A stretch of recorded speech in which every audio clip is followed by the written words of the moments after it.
Magandang buhay! This is Sir Bicolanong Mommy Kring Kring! Bagong umaga na naman nga itong mga mare ng pakikibaka. At eto na nga mga mare, inasikaso ko na nga itong hinigaan ng aking asawa. Ako na nga ang naglatag, ako pa rin nga ang magliligpit mga mare. O diba, napakagaling.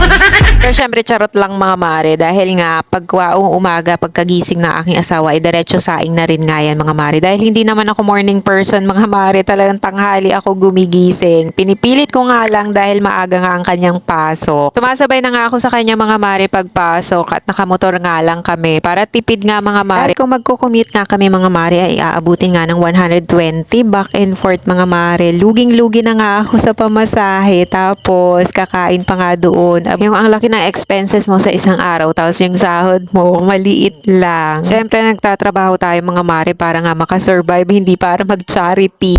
Kaya kung meron ngang way mga mare para makatipid ay gagawin nga natin yan. At eto na nga mga mare, tapos ko nga magsalang ng tubig sa electric kettle ay eto naman nga, inasikaso ko na rin nga itong sinasay ng aking asawa at tapos na nga yan. Pagkatapos nga doon mga mare ay pumunta nga ako dito sa sala at hinawan ko na nga rin itong kurti para pumasok naman nga ang liwanag dito sa loob ng bahay mga mare. At eto nga ang pusa namin, napansin ko nga habang nagvo-voice over ay may pailaw nga ang mata. At eto nga mga mare, speaking of pusa, eto nga ang aming asahan ay kung saan-saan nga nakakarating tuwing umaga. At syempre ang sala rin dyan, alam nyo na, pusa. Dahil nga kumulo na rin nga itong aking pinakukulong tubig, eto na nga at sinalin ko na rin nga yan sa aming pink na thermos. So, diba? May pa-pink.